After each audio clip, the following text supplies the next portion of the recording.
dia, boa tarde, boa noite. Aqui é o Cineclube Passa Mal, a galera gabaritada, aí pelo amadorismo, né? Lembrando que todos os comentários e conversas aqui, certo, não devem ser levados a sério.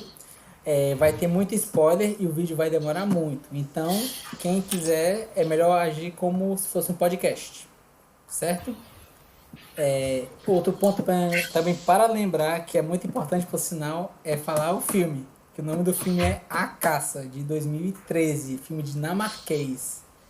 Então, vamos Dirigido lá? por Thomas Vinterberg, acho que chama assim, Isso. Thomas Vinterberg, Thomas e como, Vinterberg, e como principal protagonista Mads Mads Mikkelsen, que é Mikkelsen, o bom e velho amado Hannibal, da série Hannibal, para série quem Hannibal. conhece. E E outro, e detalhe, outro né? locais. A gente vai passar para esses pontos, né? Um ponto que eu achei interessante, se já permitindo assim abrir um pouco o debate, é que o diretor, ele juntamente com o Lars von Trier, eles criaram um Dogma 95, que era uma série de Sim, regras para poder tratar, tipo assim, como fosse uma revolução e fosse criado um estilo próprio, vamos dizer assim, um estilo dinamarquês, assim, criar sua marca dentro dos filmes, e eles tinham 10 regras que era chamado o voto de castidade. Só que Sim. esse filme, ele não é considerado um filme do Dogma 95, viu? Só tem um filme dele falar. que já me recomendaram, que foi o primeiro, inclusive, que é Festa de Família, eu Isso, é o acho. mais famoso, na verdade, o Dogma É, que 95. que segue justamente essas regras do dogma aí que foram Isso. colocadas. Porque assim, por exemplo, as regras, né? A filmagem deve ser feita no local. 2, o som não deve jamais ser produzido separadamente da imagem, ou vice-versa. 3, a câmera deve ser usada à mão. 4, o filme tem que ser em cores. 5, são proibidos truques fotográficos e filtros. 6, o filme não pode conter nenhuma ação superficial. 7, são vetados os deslocamentos temporais ou geográficos. 8, são inaceitáveis os filmes de gênero. 9, o filme final deve ser transferido para cópia em 35 mm, padrão com formato de tela 4.3. E 10, o nome do diretor não deve figurar nos créditos. Então, assim, a maioria dos pontos são totalmente quebrados durante esse filme A Caça. Não faz muito sentido algumas coisas, não, né? Pois é. Assim, Não, assim, esse filme não tá dentro desse levante cultural que Exatamente, é isso que teve. eu tô dizendo. Né? Ele não faz parte do Dogma Só é, 95. é só uma informação a nível de curiosidade, né? De um background aí do diretor, né?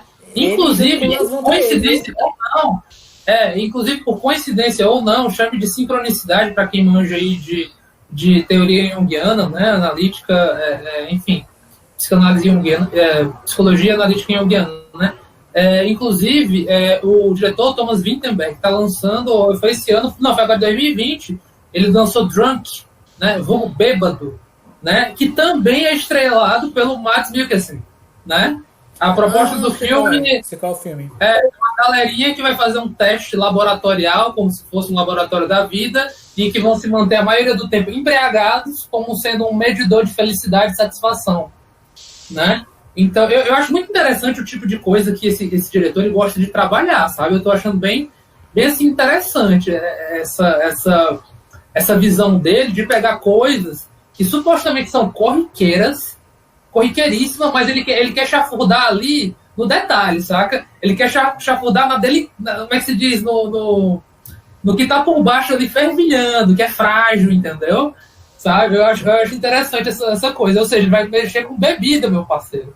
O que é a bebida dentro da cultura, se isso traz felicidade, satisfação ou não, é problema, entendeu? Economia, cultura. Isso, a hipocrisia sobre o consumo de drogas, ponto. É uma droga, né? Só que legalizado, só que lícita dentro da cultura, né? Então eu acho que são coisas legais. Eu não sei, eu quero ver esse filme, Drunk. Fica aí. Tá aí, mas a gente vai discutir a caça hoje. É a caça. É cururu teitei,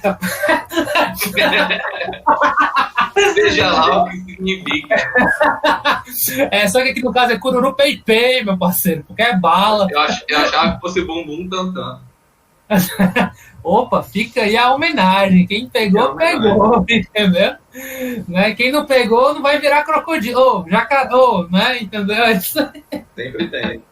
Ou aranha, né? Porque o Instituto ou cobra, né? Porque o Instituto Butantan. Faz sentido. É bom que depois quando a pessoa vê daqui a 10, 20 anos, se ainda tiver ouvido, não vai entender nada. Aí tem que pegar o contexto histórico. Os aliens vão ter a inteligência artificial para pegar os assuntos e juntar. Não tenha dúvida disso. Mas diga lá, Davizão, tu tinha uma outra pauta para falar antes que o Diegão começasse com as provocações provocadoras dele? Não, eu tenho algo só, fora as considerações finais, eu só tenho alguns pontos de spoilers do próprio filme, mas se a gente quiser... E uma análise diferente, eu tenho uma análise diferente para tratar, assim, algo novo, diferente. Legal, acho isso interessante. Mas eu acho interessante a gente debater no decorrer da história, porque, assim, um dos livros que eu li, não terminei ainda, porque eu leio e eu degusto, certo? Que é um dos livros da Editora Globo, que é o livro da psicologia, e um dos tópicos que eu estou lendo agora é de psicologia social. E teve 2 aspectos que eu achei pertinentes, relacionados com 2 autores, e que eu acho que podem ser incluídos esses aspectos das propostas que eles escreveram dentro desse filme, A Caça. Legal, quero ouvir isso daí. Muita informação, né? Quais são os autores, só para adiantar? Os autores, beleza. Eu vou aqui, que eu já fechei aqui para poder... Um é o Sergei Moscovici, certo? Que ele fala, a abordagem dele é construtivismo social. E o outro é o Melvin Lerner, que a abordagem dele é teoria da atribuição. Eu não vou saber desenvolver sobre elas, não. Pronto. Realmente.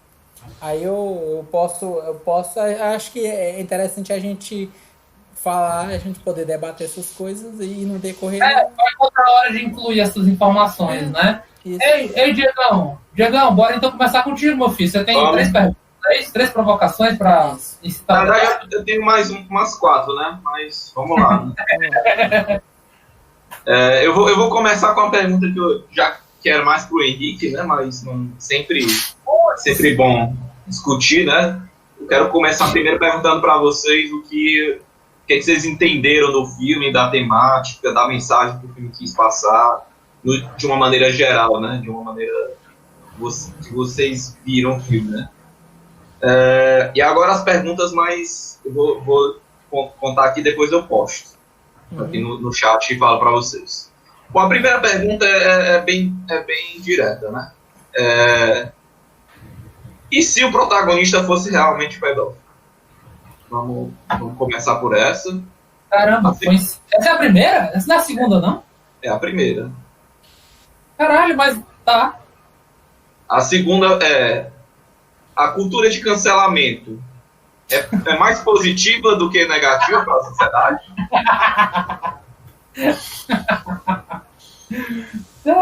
Esse cara. A terceira o que é a caça? E o que é preciso para ser a caça? E a última, que eu acho que é a mais importante, quem foi mais culpado? O Lucas ou a Clara? Vamos. Podem começar a tentar. Cara, eu acho massa que as perguntas do Diegão, elas são realmente provocadoras. Elas lembram aquela coisa meio manchete pancada, soco na cara da Record, se liga? Porque quando a Record vai lá para aqueles Fala Que Eu Te Escuto, eles colocam 2 ou 3 posições assim, bem assim, já escancaradas para você, entendeu? Ou seja, as respostas são essas, parceiro, só tem essas alternativas, se liga, é o diabo, é o capeta ou é Pazuzu, entendeu? Escolhe. É isso que tá atormentando sua vida. Acho massa, ó. Valeu aí, Diegonas. Quem vai agora? Ainda bem que eu não falei a abordagem da psicologia, porque eu acho que já vai me ajudar a responder essas perguntas. Não tô esperando vocês explanarem, tipo, até mesmo. Acho que pro filme eu sempre gosto de começar contextualizando o que é esse filme, né? Esse filme a gente vai acompanhar o Lucas, né? Que ele é um professor, ele, depois que o colégio de trabalhava fechou, ele começou a trabalhar numa creche com crianças, né? Ali, em dado momento, surge a acusação de que ele teria supostamente abusado sexualmente de uma das alunas. E a partir disso a gente vai ver todas as implicações dessa acusação. A gente vai, durante o filme, acompanhar toda essa questão. E eu acho interessante esse filme, justamente que tipo, a história dele é uma história, se a gente for parar pra pensar, é simples, sabe? Tipo, não é um enredo absurdo. E é algo que realmente pode acontecer com qualquer um, tipo, qualquer pessoa que tem um filho, que coloque, pode um dia se deparar com uma situação dessas. E ali dentro daquele contexto da cidade, que dá para notar com a cidade pequena, onde todos se conhecem, ver como é pesado essa questão dessa acusação. Os pré-julgamentos que a sociedade faz, e justamente com a falta de, às vezes, de trato, de saber lidar com esse assunto, acaba piorando a situação, tanto para a vítima como para o suposto acusado. Sim. Mas isso já vai responder na segunda pergunta, né? Parte do contexto para a segunda pergunta, não na primeira. Não, eu só estou contextualizando. É tanto que eu falei, ele é um suposto acusado. Não estou dizendo nem que ele é inocente, nem que ele é culpado. Ele supostamente. Se vocês quiserem pular as perguntas e ir direto para outra, pode pular. Não, só contextualizando, que tipo, é isso que esse filme vai tratar. Enquanto primeira camada, mais simples, né? Sim, pois é, mais objetivo. O que o Samuca descreveu, inclusive é até bom a gente instituir, talvez, se quisermos, assim, mas eu acho interessante, a gente, além de falar do título do filme, a gente dá uma pincelada rápida numa sintetização da sinopse, entendeu? Porque porque normalmente quando a pessoa vai ver, ela já assiste o filme porque ela tá de spoiler, né? Pode crer. Não sei, porque tem gente que gosta de ver só a discussão mesmo, tá cagando pro filme, né?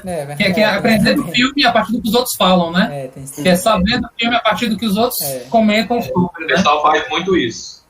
Também tem essa categoria aí. Tem gente que se diverte e tal, é ok, né? Não acho lá muito, enfim, beleza. Aliás, é besteira, hipocrisia minha. Porque eu fico acompanhando um monte de canal de cinema e o caralho é 4, e eu gosto justamente de fazer isso. Pra ver se algumas sinopses me instigam, entendeu? Mas eu sempre... quando eu não me importo com o filme, aí eu vejo parte de spoiler. Mas quando um filme me fisga, ok, parei por aqui, tchau. Eu só gosto de ver a crítica depois que eu vejo o filme, que eu gosto de ver o que as pessoas... comparar a minha percepção com a de outras pessoas. Sabe por quê? Porque você é manipulado. Cara, no momento que você vê uma crítica, certo? Por exemplo, ninguém viu nada, você vê uma crítica, você é meio que já manipulado com o ponto de vista do crítico.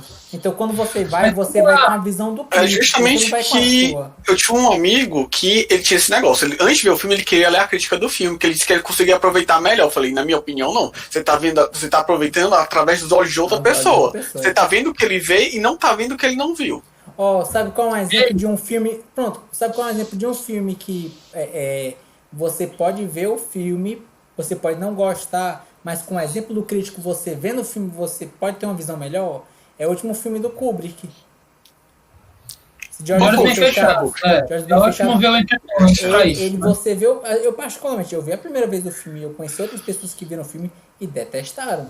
Mas se você ler a crítica, entender qual é a metalinguagem do filme, de como ele funciona, é basicamente como se fosse um outro filme. E aí você consegue aproveitar melhor. Mas aí que tá. O crítico ele pode te ajudar a abrir os seus olhos com base na carga dele. Mas é importante você ter a sua visão pessoal em cima daquilo que você viu. É importante, mas é aquela coisa, né, Davi? Tem muita gente que falta repertório, né? O crítico, em teoria, é a pessoa que vai lá e tem algum repertório, né? Não sei mas é porque eu acho que é interessante ver o filme e depois você ver a opinião do crítico. E aí ele vai te mostrar mais coisas que você não conseguiu ver. Isso. Eu não estou dizendo que você não deve ver o crítico. Estou dizendo que eu particularmente, eu corroboro com a ideia do Samuel, que é importante você ter a sua visão pessoal primeiro do filme e aí depois você ir atrás de críticos, se você tiver interesse, que eles vão te acrescentar algo mais ou não. Entendeu? Eu acho que a visão que essa visão já é contaminada antes mesmo de você ir pro crítico, sabe? Se você for parar pra pelo seu pensar. conhecimento. Eu Pelo seu concordo, gosto. tipo, o trailer vai lhe contaminar, pessoas que você estão falando sobre especulação vai lhe contaminar. Agora a questão é que o crítico, ele não vai aquela coisa, uma coisa é uma contaminação, outra coisa é o que o crítico vai fazer, ele vai rasgar o filme pra você. Vai. É aquele negócio, uma coisa é 2 dedinhos de contaminação, outra coisa é um oceano, sabe? É. Tipo, Ele vai fazer então comparação você tá falando que a quantidade cinematográfica. de veneno, o que importa não é o veneno, é a quantidade de veneno. Isso, é porque assim, por exemplo, eu já vi vídeos de críticos que eles elogiaram filmes que eu não gostei. E que detestaram filmes que eu achei legal. Então, assim. na minha opinião, isso é até corriqueiro, cara. Tem tanto filme que eu gosto que os críticos esculhambam e outros que eles batem palmas, que são maravilhosos. Vai ver eles, meu Deus, que lixo foi esse? Tipo hashtag ok. Alive, né? Tipo hashtag Alive. Tipo, cara, polêmica. Eu achei a ligação, que eu cansei de ver canal falando bem do A Ligação, esse filme de terror novo aí coreano. Fui ver, bicho, achei bem meh, cara.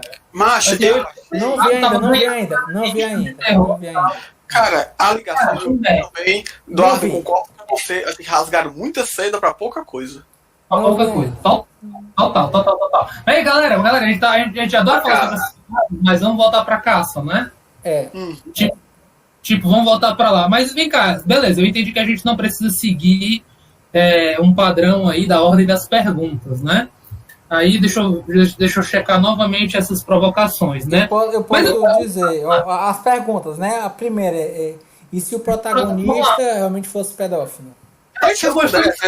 Alguém aqui tem alguma dúvida que ele é inocente ou alguém acha que ele de fato é pedófilo? Não, ali o filme foi mostrado que ele é eu não vou dizer que ele não é inocente, mas ele não foi pedófilo. Mas ele não é inocente. Como você tá dizendo que ele chegou a molestar uma criança? Desenvolvam aí, depois eu eu acho que eu tô entendendo o que o Diego tá falando. Eu acho que eu entendi. Saquei o que aconteceu. Acho que eu entendi. Achei legal a primeira pergunta, eu achei interessante. Por quê? Porque eu acho que é isso que esse filme suscita a gente conversar sobre a nível da desconfiança no laço social, né? Como é fácil a gente desconfiar do outro, né, a partir de determinados contextos, por mais que você diga conhecer aquele sujeito, né? Tem coisas que, quando tocadas no assunto, meu amigo, desmoronam o laço social, entendeu? Eu acho que uma das cenas mais emblemáticas para tratar essa transformação além de um melhor amigo mudar completamente o trato com o outro, é uma namorada ali que estava no início ridicularizando a possibilidade, né? Depois que ela entrou numa dinâmica ali de grande suspeita no social, ela já vai e começa a ter dúvidas. E aí eu acho que uma das grandes temáticas é a implantação da dúvida, entendeu? E acho que concordo com o que você está dizendo, Diego, no sentido de que ele não é o melhor defensor de si mesmo.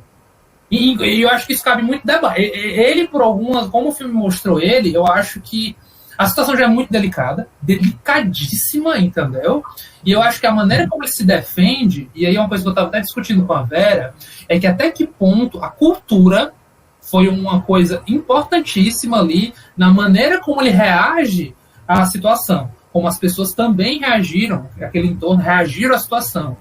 Cultura no sentido até de, tipo, como emotivamente eles se expressaram, saca? Sabe? E da hora eu fiquei, meu irmão, isso é injustiça, cara. O teu semblante, a tua atitude deveria ser mais ativa, entendeu? Deveria ser diferente, deveria ter uma coisa a mais. Em determinado momento você explodiu para a pessoa errada. Se você explodiu na situação errada, para a pessoa errada, você é um cara meio que não se ajuda muito, não. Eu tive essa impressão, sabe? Agora vamos lá.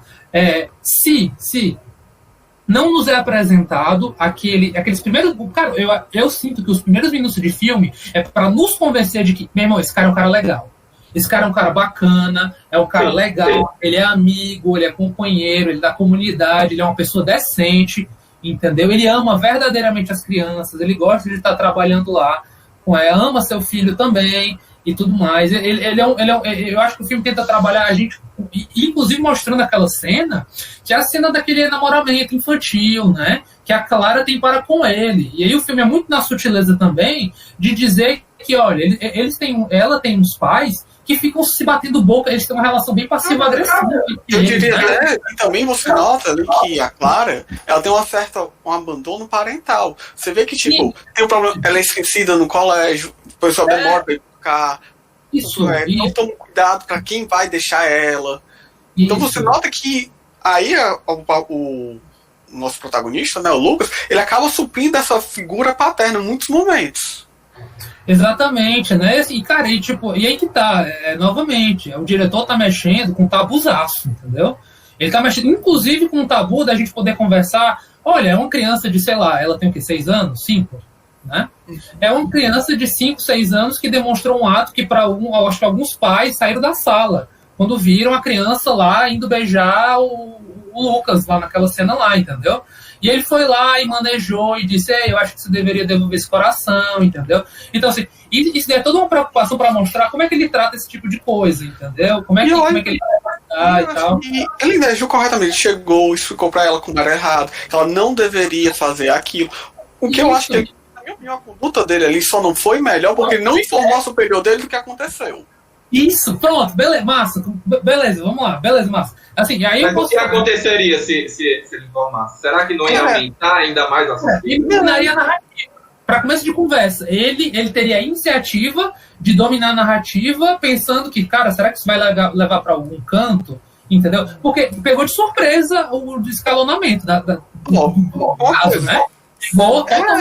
Sabe qual era uma outra abordagem do filme que eu pensei também que seria diferente, que até poderia suscitar essa questão se o espectador ele faria parte do grupo ou não, era se a abordagem do filme ela fosse feita de cortes a causar essa dúvida também, porque, por exemplo, a gente sabe os problemas, os motivos que ocorreram, porque a gente verificou essa questão e a gente viu desde o início que ele não teve nada com ela. Mas se a gente deixasse as partes do que aconteceu próximo do final do filme, e aí a gente tivesse essa conclusão de que não teve abuso, será que o espectador... Calma, deixa eu só explicar. Aí no final, será que o espectador ele não estaria perante juntamente com o grupo que ia cancelar o cara? Pronto, era aí que eu ia terminar meu raciocínio, exatamente. Por isso que eu estava falando do preâmbulo, né? O filme se preocupa em situar o cara como supostamente moralmente elevado, ético na sua profissão, no trato com as crianças, né? Mas e se o diretor decide cortar? Porque aquelas pessoas que estavam ao redor dele não estavam no corte do diretor, né? Quem estava era a gente, né? O diretor tá manipulando a gente. Ponto, certo? Mas vamos lá, se aquela cenazinha da Clara vendo um pênis, uma penetração do irmãozinho, é rápida, cara. É uma ceninha rápida. É uma cena de 15 segundos, sei lá. Meu irmão, só teve aquilo. Só teve aquilo e pronto. Se a gente não tivesse essa cena, meu amigo, se a gente não tivesse essa cena, aposto que a gente... Mas eu acho que a questão toda aí é que o diretor não quer suscitar essa dúvida na gente. O que ele quer trabalhar é o linchamento social que ele sofre. Essa é a temática do filme. Mas o questionamento é válido. É válido. Olha, eu tô falando de por que o diretor não fez. Não, eu entendi. Ele decidiu, pra onde ele decidiu ir, verdade. O caminho dele, a abordagem disso. Eu tô dizendo que a abordagem ele fez esse corte, né? Pra mim, ele fez isso no final. Eu achei genial, assim. E pra mim, ele fez isso daí no final pra dar uma grande liçãozinha. Ei, mano, final feliz pau no seu cu. Entendeu? Final feliz. A minha dúvida é, a pessoa que deu o tiro ali no final, era o filho dele ou era outra pessoa? Cara, eu acho que é irrelevante. Eu não acho que podia ser o filho dele que errou o tiro, ou podia ser outra pessoa do tipo... Cara, não teve erro de tiro não, viu, parceiro? Não teve erro de tiro, não. Eu acho que teve erro, sim. Cara, eu acho que não era na cabeça. Eu acho que teve. Era pra ameaçar, não era pra matar aquela bala. Ameaça. A ideia, na minha opinião, aquela cena final é justamente dizer o quê? Que, tipo, nunca acabou aquele negócio, meu amigo, tipo, você foi pra justiça. Eu senti que nunca acabou. A questão é do tiro. Ele errou ou não. Tortura, parceiro. Aquilo ali é suplício, tortura. É o quê, meu amigo? Vai ver bem quando tu estiver andando na rua, se tu não vai se acidentar de repente, cair na armadilha de urso. Sim, cara, vai ter gente que nunca vai acreditar, vai continuar achando que ele e principalmente pessoas que não vão ser pessoas que não estão envolvidas diretamente com aquilo. São pessoas que só escutaram a história, fizeram seus pré-julgamentos e já condenaram ele. Pois é, e assim... A questão toda é aquela coisa, né? A gente tem, como o Eduardo falou, a gente tem a visão do código do diretor.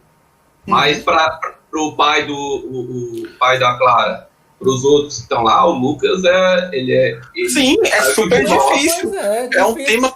Inclusive, o que eu acho mais explicável é que a diretora da escola, a Gretchen, você nota que ela não tem maturidade para lidar com a questão dessa gravidade. Ela é a inimiga do Lu. Ela para mim, é a pessoa que leva ao cubo inclusive, eu não sei direito qual é a abordagem. Assim, eu, enquanto meu lado leigo, eu não entendo qual seria, acredito que o Eduardo e outras pessoas da área saberiam, pedagogos, né, saberiam a melhor forma de abordar a respeito dessa situação. Cara, mas eu particularmente... Calma, rapidinho assim. Mas eu particularmente acho que o problema inicial, assim, um dos pontapés iniciais que eu vi da questão em si, é que a diretora estava em dúvida, então ela chamou outra pessoa que achou que poderia saber lidar melhor, numa situação que ela não sabia. Até aí eu olhei, ok, tudo bem.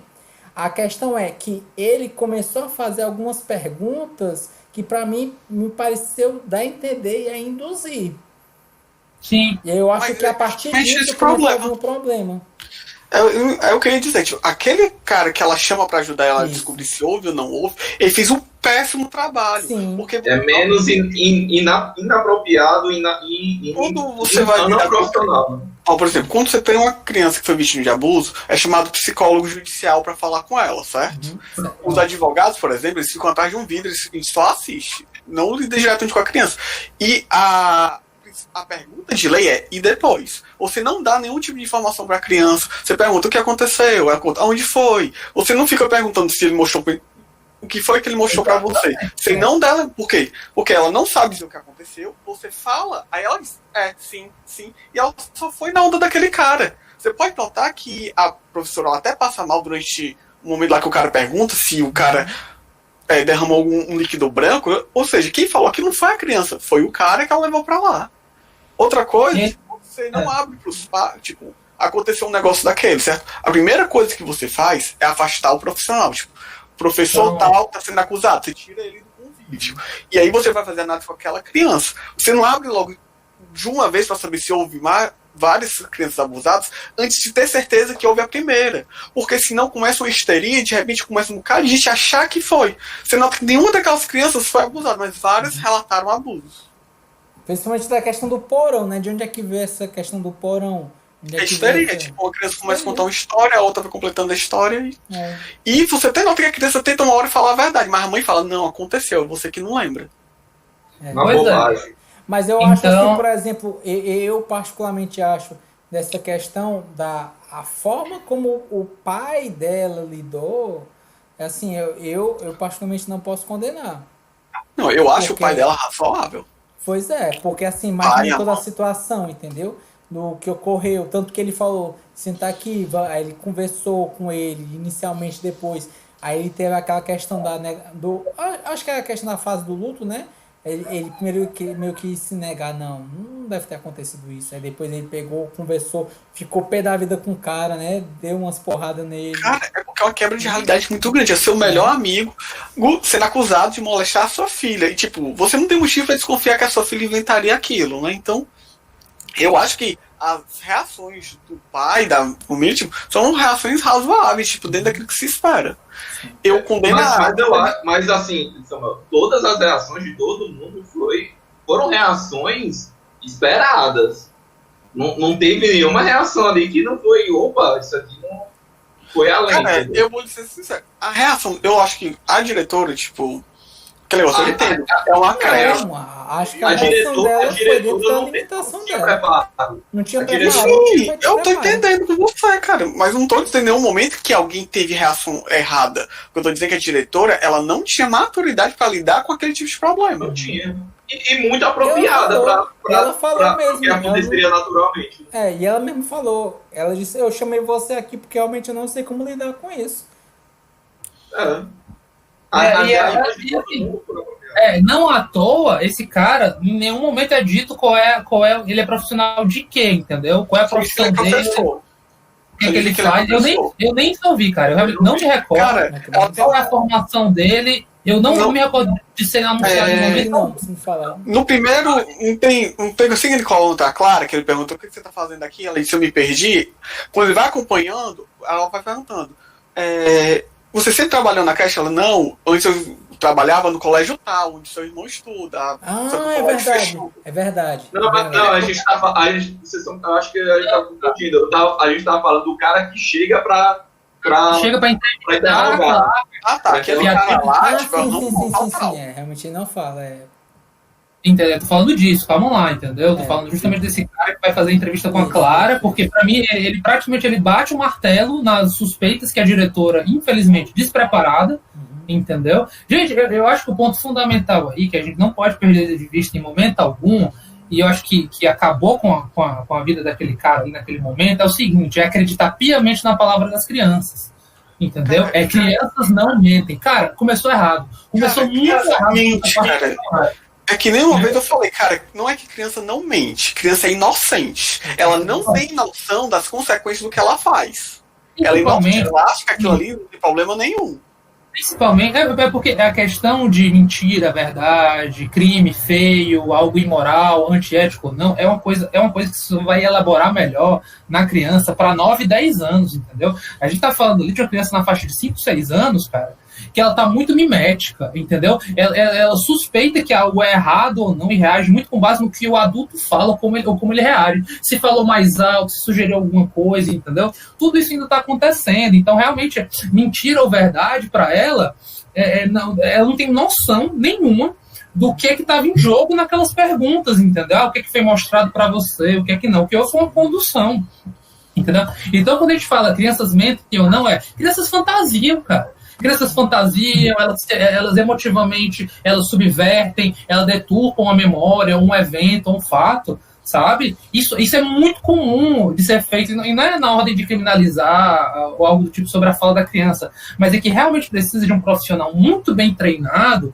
para entender como se processa justamente na criança esse tipo de eventos e transformações e entendimentos, sabe? Isso para mim foi uma das coisas mais cruéis de ter assistido, foi justamente isso, quer dizer, os momentos principais e cruciais nesse tipo de caso é a denúncia. É quando o tópico vem à tona, entendeu? O primeiro resultado que a vítima tem, provavelmente, assim, historicamente, uma vítima de algum tipo de abuso, ou de aliciamento, ou de algo dessa natureza, ela só vai se dar conta disso quando se torna mais adulta, entendeu? Ou quando está mais adolescente, entendendo mais o que se passou, daí ela tem, digamos assim, os elementos e o arsenal vocabular, o arsenal de entendimento de caramba, aquilo pelo qual eu passei foi um abuso, entendeu? Foi uma violência. Uma coisa que eu achei interessante que valia apontar também, que você pode ver que ele não aumenta a parte da delegacia, do tribunal, que é a parte onde você vai ter realmente os profissionais que vão saber lidar com isso. Inclusive o resultado do julgamento que o juiz mandou arquivar porque não tinha nenhum elemento. Não tinha provas, E um dos diálogos que eu achei mais interessante é do padrinho, né, do Marcos, que ele chega e fala que as crianças, elas mentem, elas inventam, mas às vezes elas falam a verdade. E aí, eu achei problemática essa frase dele. Achei problemática essa frase dele. Eu anotei. Às vezes é verdade. Aí eu sei, tipo, tem que apurar. Então. A frase que ele botou eu achei mais problemática. Ele falou assim, a questão é que os adultos sempre presumem que as crianças dizem a verdade. E, infelizmente, muitas vezes elas dizem mesmo. Se ele tirasse o infelizmente, pra mim tava ok. Meu problema foi o infelizmente. Eu não lembro eu não entendi que infelizmente elas dizem isso. Eu entendi que infelizmente as coisas que elas dizem a verdade, é esse tipo de coisa, entendeu?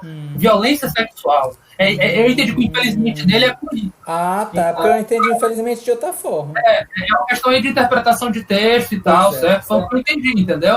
Eu acho que é mais, ele não está criticando o fato de uma criança falar a verdade, ele está criticando que, infelizmente, essas verdades existem. Mas eu achei complicado, né? Eu achei mal construído. Pode ser também uma coisa da tradução, né? Aí ninguém tem moral para falar. Pode ter ficado meio talvez seja uma tradução mal construída. Eu particularmente não gostei da. Agora sim, a primeira pergunta já foi realizada, porque nessa abordagem que vocês estão falando, eu acredito que dá para botar uma margem para a segunda abordagem, que é a cultura de cancelamento.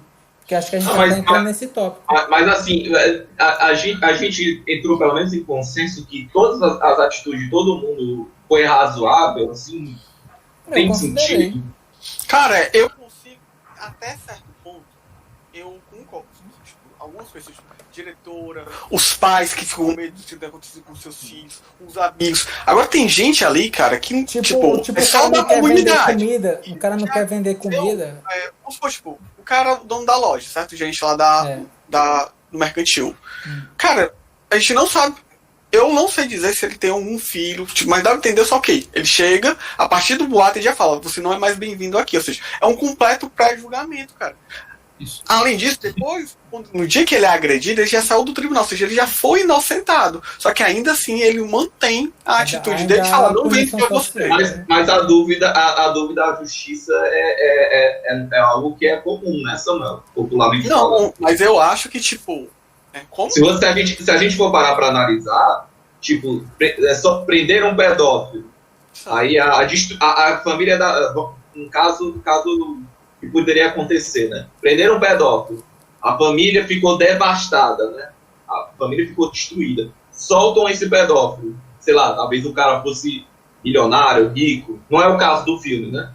Aí como é que você vai tratar esse indivíduo? Esse indivíduo que saiu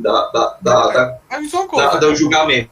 Como é que a sociedade vai olhar para esse cara e vai dizer, não, esse cara aí não foi pedófilo, mas destruiu a família daquela... Eu queria fazer uma abordagem. Eu queria fazer uma abordagem em cima da segunda pergunta. Já tá julgado, então, esse é o ponto, entendeu? Você falar, saiu o pedófilo e tal, então beleza, você já assinou que ele tá lá. Outra coisa, você não quer mais manter relações com o cara, tudo bem. Você quer ter eterna desconfiança em relação a ele, direito seu também. Agora você chegar, tipo, agredir uma pessoa, tipo, o cara chega e, tipo, ali no mercantil ele foi linchado praticamente por aquelas pessoas. Sinceramente, cara, aquele cara não fez nada pra ser linchado. E é por isso que vem a pergunta, né? E se ele fosse mesmo? E aí, como a atitude realmente se tornou irrelevante, porque uma vez que a acusação tomou aquela proporção, cara, já era. A credibilidade dele foi pro lixo, e o final do filme certifica isso. Eu entendi, Eduardo, mas a questão toda é que a gente está vendo nos olhos, como você falou, estamos vendo nos olhos de que a gente já tem a contestação. Eu estou olhando nos olhos do cara que é o que está lá vendendo, e, tipo, entra um nazista a dúvida é essa, endossa a batida do cara, endossa, é isso? Entra uma pessoa que faz o mal para a sociedade. Cara, não é esse que não aconteceu, cara. Parte do princípio que eu já fui infectado, cara. Parte do princípio que eu, enquanto pessoa, já fui infectado pelo discurso do você é culpado antes de qualquer julgamento, entendeu? Confesso que, assim, tu perguntou, as pessoas agiram de forma razoável? Cara, eu não consigo dizer que agiram, cara. Pelo contrário, elas agiram por pura afetação, cara. Se tornou afetação atrás de afetação, e no sentido de histeria coletiva, é isso mesmo, ele é quase como se fosse um vírus. É uma infecção do discurso, entendeu? Exatamente. Uma vez implantada a dúvida, a realidade, cara, ela entra em choque, sabe? E você é super suscetível a sugestionabilidades como essas, entendeu? E o que estava acontecendo... O que eu tô querendo dizer também é que, tipo, não é que seja impossível que isso aconteça. Eu acho que é bem possível que uma pessoa que é acusada de um crime hediondo como esse, mesmo inocentada, acaba sendo perseguida. Agora, você me dizer que agir dessa forma é razoável, não é razoável. É uma coisa que, tipo, acontece, mas não é razoável. Eu queria Só um espaçozinho para falar a respeito de uma abordagem que eu acho que talvez mescle tanto a primeira pergunta quanto a segunda pergunta, porque eu acho que isso são muito próximos, certo? Essa questão que eu falei de das temáticas de psicologia social, que é do Sergei Moscovitch, né? Que é, por exemplo, ele bota como se fosse tópicos, né? Pautas. Por exemplo, escutamos algo que desperta nossa curiosidade. A gente pode botar essa pauta, ó, a questão do abusador, certo? Isso se funde com outras coisas que sabemos ou experimentamos. Conversamos sobre isso com outros e compartilhamos nossos pensamentos. Todo mundo anseia transmitir conhecimento e conquistar um espaço no círculo de conversa, certo? Até aí todo mundo entendeu essa direção? Os diálogos coletivos continuam, permitindo que todos aprendam mais. Organizam-se comportamentos e estabelecem-se valores. A sociedade começa a utilizar novas expressões e imagens que descrevem um senso comum coletivo. E entra-se o tópico principal, que é do Sergei Moscovitch. O objetivo não é desenvolver o conhecimento, mas estar a par das novidades. E eu acho que isso, ou seja, normalmente a questão a pessoa, muitas vezes, ela não está interessada em saber se aconteceu ou não aconteceu. A pessoa está querendo saber da novidade. E aí, a partir disso, fazendo o caminho reverso, cria-se um senso comum coletivo. E o senso comum coletivo esse cara é um pedófilo e a gente vai hostilizar ele. Entendeu? É isso, eu digo do ponto de vista, enquanto a sociedade pequena que estava se organizando. E um outro ponto também era que eu acho interessante, foi outro autor, que é o Melvin Lerner. Até aqui na parte do livro diz que inclusive ele é vivo, né? Que é da teoria de atribuição. Que é assim, as pessoas querem acreditar que vivem em um mundo seguro, estável e organizado, certo? Onde coisas ruins acontecem apenas com pessoas ruins e só coisas boas acontecem com pessoas boas. Então, para não se sentirem vulneráveis, as pessoas culpam as vítimas pelas desgraças que sofrem. E o tópico principal, e vivem sob a suposição de que as pessoas merecem o que merecem e que as pessoas recebem o que merecem e merecem o que recebem. Então, ao ponto do senso comum coletivo e que as pessoas estão fazendo isso sobre uma carga de que esse cara já sofreu acusação social, já está sofrendo essa questão e, consequentemente, nessa teoria de atribuição, ele está sofrendo tudo isso porque ele mereceu. Porque já houve o senso comum, a sociedade em si, enquanto o grupo já pré-julgou e condenou ele, e, consequentemente, isso está acontecendo por quê? Porque coisa ruim acontece com gente que é ruim. Ele já presumiu que o cara é ruim. Cara, você tem que lembrar sempre que, tipo, a massa geralmente é burra, né? É por isso que o Estado avocou pra si a questão da justiça, o direito de julgar. Porque você tem que analisar o e se, tipo, e se ele foi inocente? Sim. Se a gente não tivesse cuidado, tipo, é o que acontece, é o julgamento da massa, é o linchamento público, os apedrejamentos que acontecem. Sim. Na verdade, isso aconteceu, né? A própria escola base, eu acho que foi em 94. A escola, não sei se vocês já ouviram falar. Sim, eu estava querendo lembrar desse caso. Em 1994, né? Foi o que tive a cabeça. Os gestores dessa escola foram pro inferno, fecharam o negócio, entendeu? Depois foi aqui, né? Foi aqui, escola básica, aconteceu. Depois foi desmentido pela justiça, mas quando foi desmentido, a carreira deles foram pra lama. Já era, cara. Reputação, meu amigo, é um negócio que demora pra você construir. Uma vez maculado, meu amigo, a galera não esquece não, né? Sim. Infelizmente, isso fica guardado, né? Não há reparação. Eu acho que esse é o ponto também aí, que tem um filme também muito legal. Inclusive, uma das coisas que nesse filme que mais me deixou, tipo, me deixou meio entalado, é porque, tipo, é um filme catártico, né? Você vê o cara ali naquela purgação e não mostra o momento da volta, sabe? É muito curto, tipo, é uma sentada ali, o cara leva um jantar e depois já pula um ano, sabe? Tipo, eu fiquei sentindo mais falta de justiça social pra ele. Também tive isso. Aí que tá, o diretor não quis fazer isso, cara. Ele quis deixar a gente plantado também com dúvida de... Aí eu fiquei com aquele sentimento. Aquele sentimento incompleto, né? Eu queria ver aquela sensação de, caramba... as pessoas meio que pedindo desculpas, tentaram trazer ele de novo à sociedade. Ou pelo menos a pessoa olhar pra si e ver, tipo, porra, fiz merda, sabe? Tipo, menos isso, mas nem isso tem. A única pessoa que faz isso é o pai da menina. E olha lá, né? Que ele só chegou e mostrou, gostaria de ficar aqui mais um pouco se você não se importar. Isso. Ele nem chegou a pedir desculpas em si. Você não vê, tipo, o cara me desculpe, eu errei e tal. Ele não fala isso. Ele pede pra ficar mais um tempo, se o cara deixar, claro. Isso. Não foi do tipo, cara, você tinha razão e tal. Não.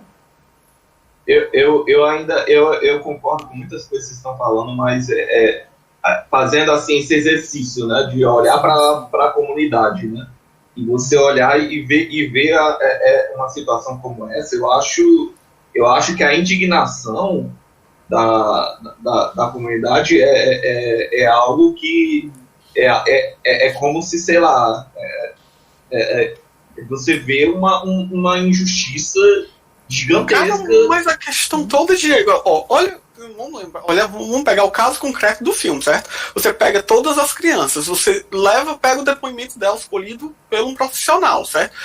Fica provado cabalmente que aquela história não existe. Eles contam uma situação que é impossível de ter acontecido, certo? Ou seja, o psicólogo emite o laudo dele, dizendo, olha, essas crianças elas estão inventando, não é uma história real. Aí o juiz chega e julga com base nisso. Existe todo um processo nisso, existe o Ministério Público. No final chega, o cara não tem nada a ver com isso. Tipo, realmente foi só uma situação que uma criança inventou e as demais saíram repetindo a história.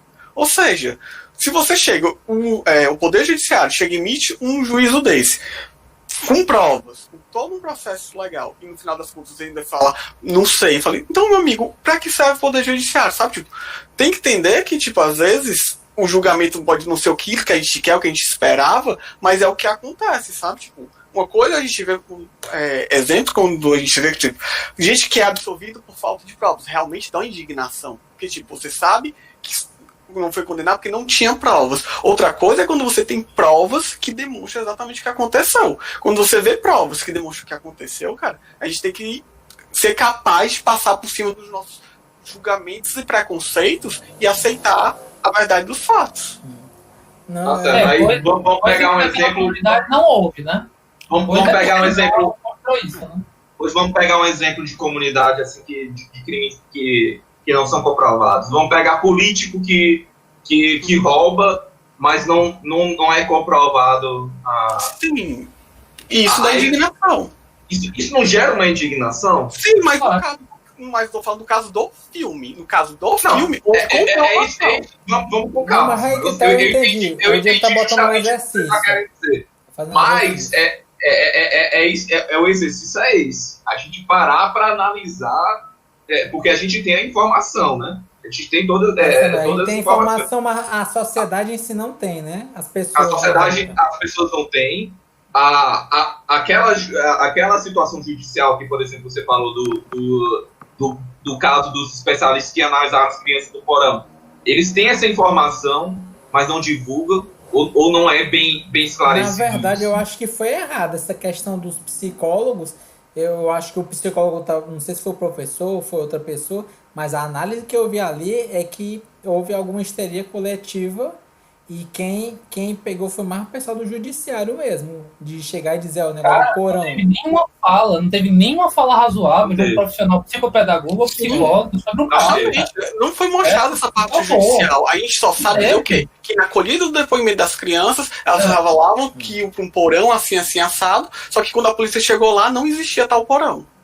Pois é, e aquela coisa assim, o diretor, assim, quando começa o negócio a esquentar, o caldo a esquentar, que é ele levado pela polícia, o filme trata logo de mudar o foco. Não, agora não é mais sobre o Lucas, é sobre o Marcos. Sim. Entendeu? Agora é sobre a cria dele, como o filho dele agora está tendo que reagir naquela mesma comunidade da qual ele se considera parte, né? E a gente vendo como aquela infâmia que estava correndo sobre o pai dele estava refletindo nele.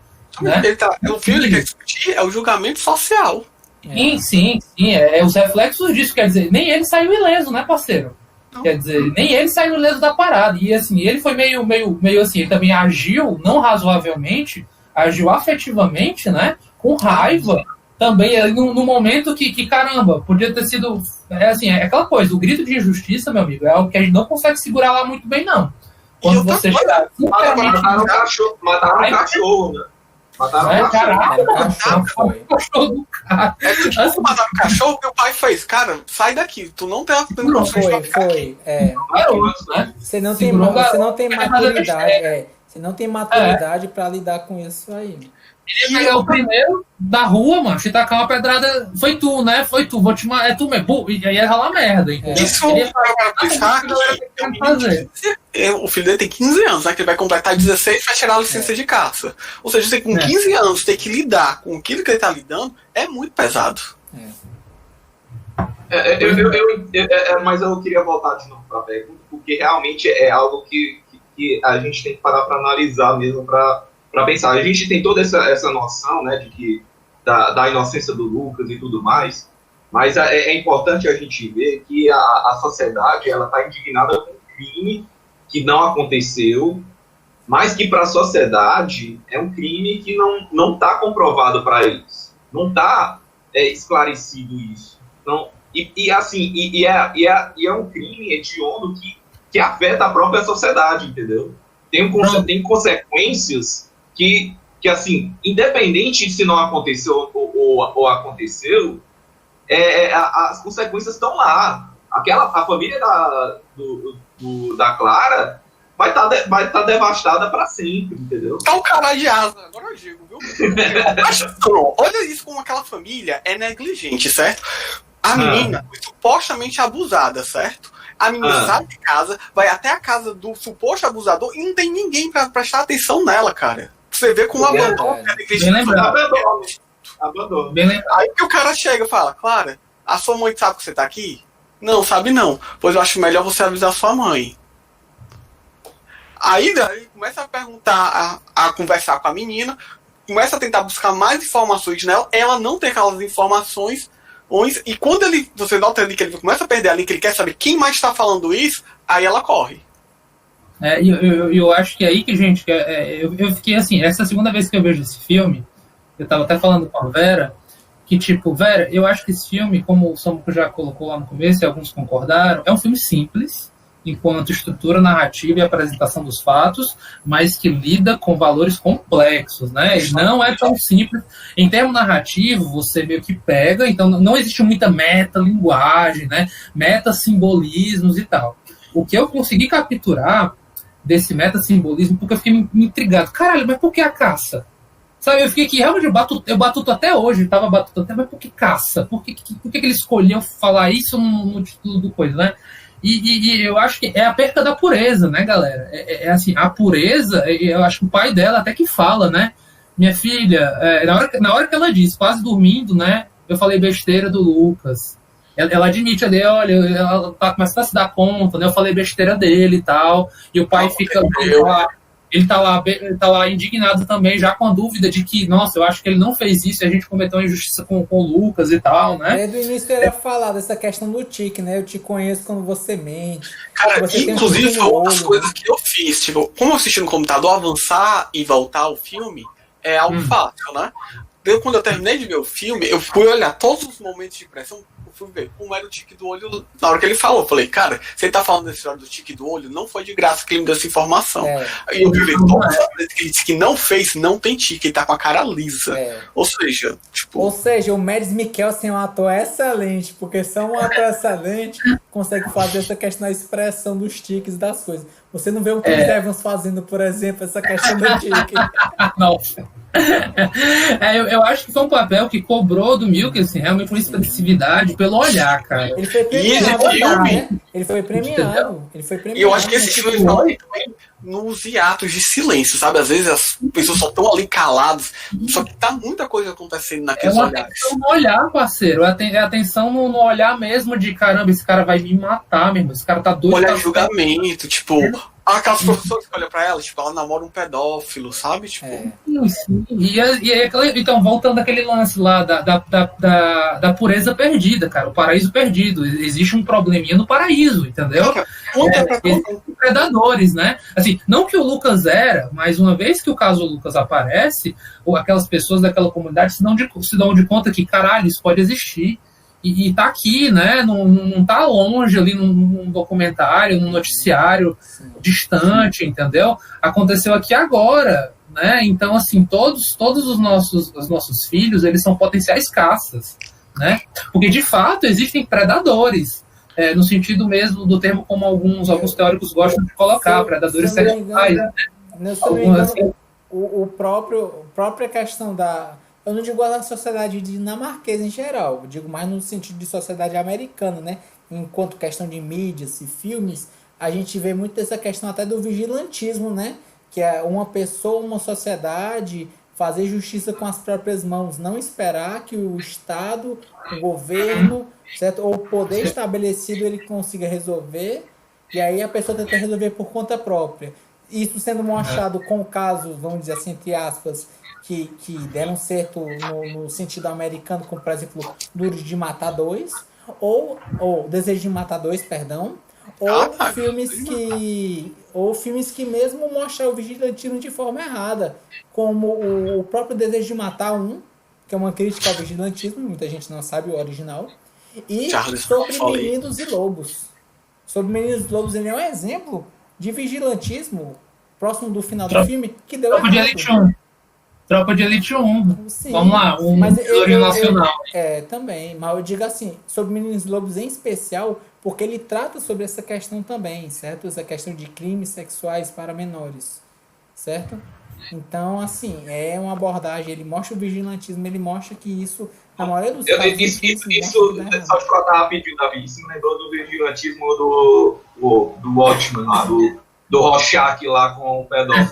Sim, pois é. Mas esse a gente pode considerar que é um vigilantismo que deu certo? A gente pode corroborar que esse é um exemplo que a gente olhou, não, mas esse cara realmente, ele era errado e ele merecia morrer? Fica aí o questionamento. Pois é. Viu? Não, então, eu acho que é muito dessa questão, desses exemplos, de que muitas vezes uma sociedade, principalmente uma sociedade pequena, uma sociedade unida, quando ela vê, ela cria-se esse boato e né, através desse senso comum coletivo já acusa a pessoa e mantém a acusação mesmo depois da absolvição por falta de provas, há um grande risco do vigilantismo. E só pra puxar, nesse caso aqui, na minha opinião, não foi falta de provas não.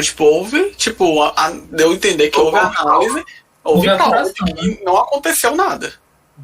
Não, houve provas da histeria dos alunos. Justamente, houve prova de que ele era inocente. Se fosse realmente um caso onde, ele foi inocentado porque não conseguiram achar nenhuma prova que... Não, a gente não conseguiu provar que ele é culpado, mas também não consegue provar que ele é inocente. Então, pela presunção de inocente, ele sai. Porque no caso entenderia muito mais da indignação. Mas no caso ali, onde houve a análise e chegou a essa conclusão que era uma histeria, então, é outros 500. É complicado porque o primeiro caso ele criou a histeria, né? E da histeria pode ser que tenha sido uma histeria, e o primeiro caso pode dar a dúvida, né? Para aquela sociedade, assim, né? Se eu puder colocar como... Eu acho que eu tô batendo de novo nessa tecla, mas o ponto mais delicado, assim, até pegando uma coisa que você estava querendo trazer muito, né, Diego? Se foi razoável ou não a resposta, eu acho o seguinte... Eu acho que aquelas pessoas já estavam amaciadas e influenciáveis para o julgamento acabado, entendeu? Na verdade, nem havia julgamento, só havia culpa. Ponto. Por quê? Na hora que a professora sai lá daquela entrevista terrível com aquele cara lá, entendeu? Da Clara, na hora que ela sai, ela já está convencida da culpa do Lucas. Ponto. O que ela faz dali em diante, meu amigo, é só replicar a mensagem. É só amaciar os pais que, tem um lobo em pele de cordeiro que está rondando o pastoreio, entendeu? Sabe? Ele não é amigo de vocês, sabe? E aí começou a história dela implantar, né?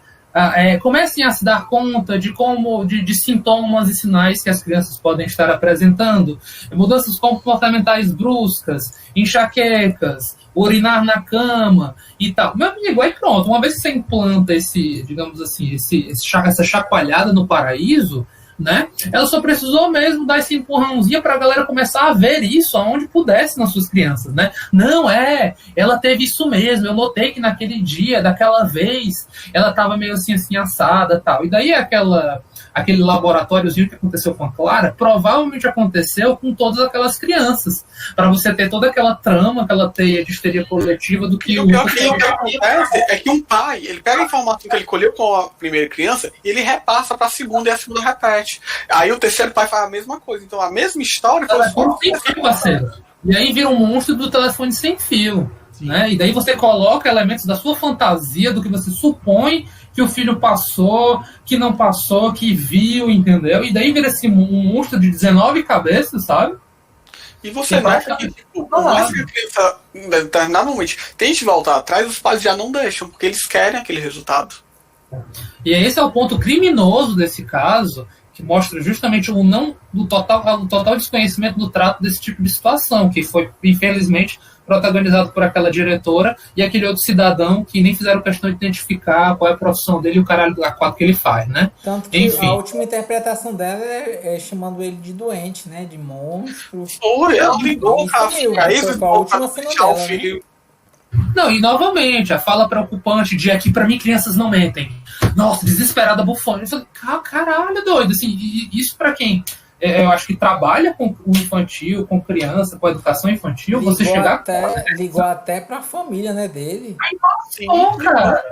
Aí você se lasca completamente se você levar isso realmente ao pé da letra. Como por aqueles motivos que a gente falou no início, né, do desenvolvimento infantil, desenvolvimento das pessoas, dos indivíduos, né? Sobre o que é mentira, o que é fantasia, né, o que pode estar alimentado. Às vezes a criança ela coloca elementos de verdade, só que através de outras palavras, entendeu?